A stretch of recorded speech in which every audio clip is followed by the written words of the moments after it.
Oke, halo semuanya, balik lagi di channel gue The Art. Kali ini gue bakal lanjutin lagi karir episode ke 5 gue ya guys. Sorry banget, episode keempatnya lupa ke record guys. Seingat gue tuh, gue udah buka OBS gue udah mulai record, gue main, tapi ternyata gak ke record guys. Nih, tahu udah race kelima aja nih. Gue tuh udah ngelakuin balapan di Heres, tapi sayang banget nggak ke record guys. Dan akhirnya ya udah gue record ulang lagi, tapi gue lanjutin ke seri berikutnya, yaitu di Le Mans. Nih, gue di Jerez sama-sama kesulitan kayak di Circuit of the America. Gue cuma bisa finish di posisi ke-8 guys.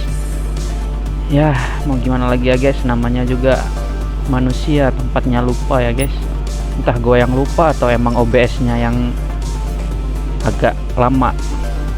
Oke, di sini kita di Championship Rider, kita di posisi 6, terpaut 39 poin dari Nicolo Antonelli. Ya gue kemarin udah capek ngomong main, ternyata ya udahlah, kita upgrade engine dulu guys. Di sini gue ngutamain engine dulu sih biar punya power lagi. Oke lah, kalau gitu tanpa berlama-lama kita langsung aja ke sirkuit Le Mans Prancis. Oke guys, di sini kita berhasil mencatatkan waktu tercepat ya guys di free practice di 1 menit 48,075 detik, dan kita langsung strike ke Q2. Yes, akhirnya kita bisa berjaya lagi. Oke, kalau gitu tanpa lama-lama kita langsung ke Q2. Oke guys, gue udah ngelakuin beberapa hot lap ya, dan gue mentok di 1:48,705. Ya, ini waktu terbaik gue, dan ini lagi-lagi kita bisa pole position ya guys. Semoga aja di race nanti kita bisa kasih yang terbaik. What's going on, race fans tuning in today? We are joining you from the Le Mans circuit for live coverage of the Moto2 race at the Grand Prix of France. The weather is great and the temperature is perfect for racing, so we're just waiting to find out which riders have opted for hard tyres and which riders have opted for soft. It was a long weekend for the Moto3 riders, but finally the showdown is here. We are coming to you from the starting grid. There's just a few minutes to go before the race begins. Oke, di sini kita bakal start dari pole position, dan di sini gue udah cukup puas dengan setup motor, dan untuk ban gue pakai soft medium aja. Oke, tanpa berlama-lama kita langsung aja ke race-nya guys. Let's go.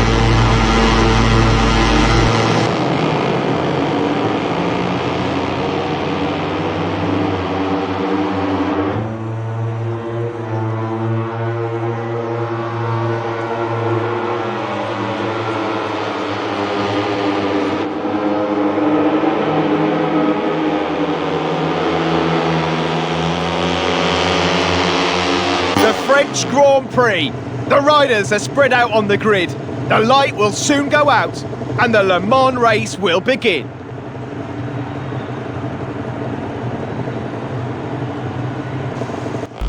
Oke, MotoGP Le Mans, it's on the way. Full gas dari The Art. Aduh, sayang banget guys, start kita jelek. Kita langsung terlempar ke posisi 10, 11, 12, 13, 15. Aduh, sayang banget guys, start kita jelek. Tapi kita coba lagi di tikungan S pertama. Kita coba kejar kembali mereka yang ada di depan. Dari inside line kita overtake salah satu rider, Romano Fenati, kita overtake. Tony Arbolino juga kita kejar, kita overtake di sini. Kita sudah ada di P10, kita masuk on the inside dari Denis Foggia, full gas lagi. Marcos Ramirez, kita overtake kembali di backstage. full gas lagi, braking zone, dan ya perlahan yes kita masuk ke posisi keempat. Di sini kita berhasil mengejar Suzuki, tapi Suzuki kembali mengovertake kita di ujung backstretch. Kita sedikit melebar, oke nggak apa-apa, kita di overtake kembali oleh Aron Canet dan juga Jaume Masia. Kita overtake kembali Jaume Masia dari outside line. Kita banting ke kiri, full gas lagi, kita kejar Suzuki dan juga Aron Canet. Full gas lagi dari outside line, kita ambil Suzuki, yes. Lalu dari inside line kita ambil Aron Canet. Full gas kembali, kita kejar Minyo, full gas, yes. Akhirnya kita kembali kompetitif setelah 2 race kemarin kita amat sangat kesulitan. Oke, kita full gas lagi, braking zone di sini. Kita sedikit menyenggol Andrea Minyo. Full gas lagi, Aron Canet datang mengovertake kita bersama Suzuki. Namun bisa kita defend dari Suzuki. Full gas lagi. Jangan kasih kendor, kejar lagi Aron Canet. Kita ambil kembali posisi 4 kita.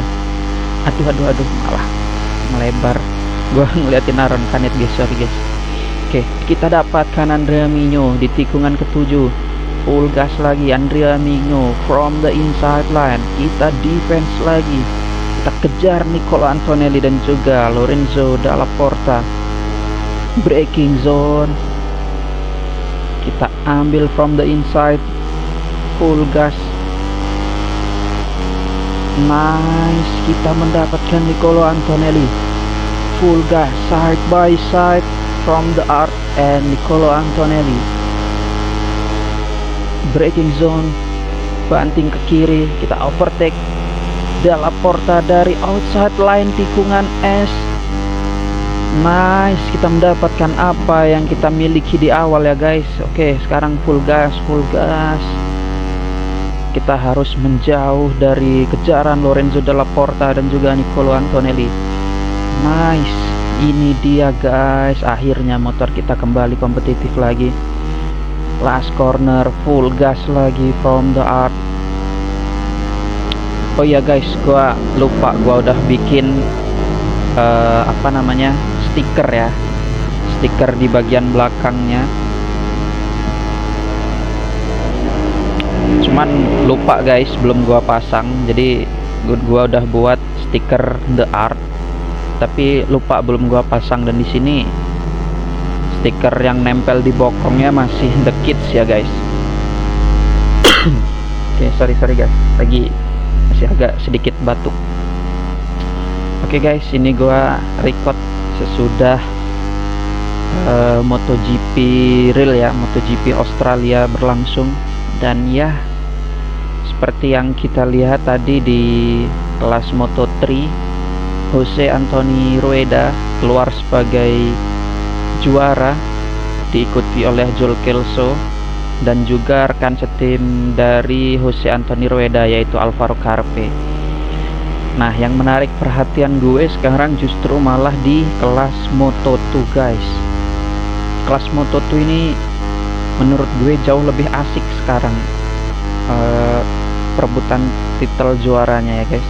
Karena di seri Mandalika kemarin si Manu Gonzalez ya ngelakuin sedikit kesalahan lah timnya guys, pakai part yang non homologasi yang seharusnya terpaut 29 poin dari Diogo Moreira, jadi hanya terpaut 9 poin karena Manu Gonzalez harus didiskualifikasi ya guys karena memakai part yang non homologasi. Sayang banget guys, tapi justru disitulah letak asiknya kejuaraan Moto2 guys. Jadi hanya terpaut 9 poin, dan di race tadi Manu Gonzalez benar-benar kewalahan di akhir race sehingga dia merosot, kalau nggak salah tadi di posisi ke-7 atau ke-6 gitu guys, lupa. Dan Diogo Moreira berhasil finish di posisi ke-3 ya guys. Untuk posisi pertama diisi oleh rider dari Australia yaitu Senna Agius, dan posisi kedua diisi oleh David Alonso yaitu rookie di Moto2, dan ketiga diisi oleh Diogo Moreira. Dan klasemen akhir setelah GP Australia ini, Diogo dan juga Manu Gonzalez hanya terpaut 2 poin aja guys. Dan makin asik aja nih nonton Moto2 sekarang, karena ya di sini Manu Gonzalez mulai nggak konsisten, dan Diogo konsisten banget guys, selalu ada di depan mengejar poin perlahan demi perlahan. Ya mantap sih. Dan untuk kelas MotoGP, congrats buat Raul Fernandez ya, akhirnya kemenangan pertama di kelas MotoGP ya guys, dengan Aprilia Trackhouse Racing.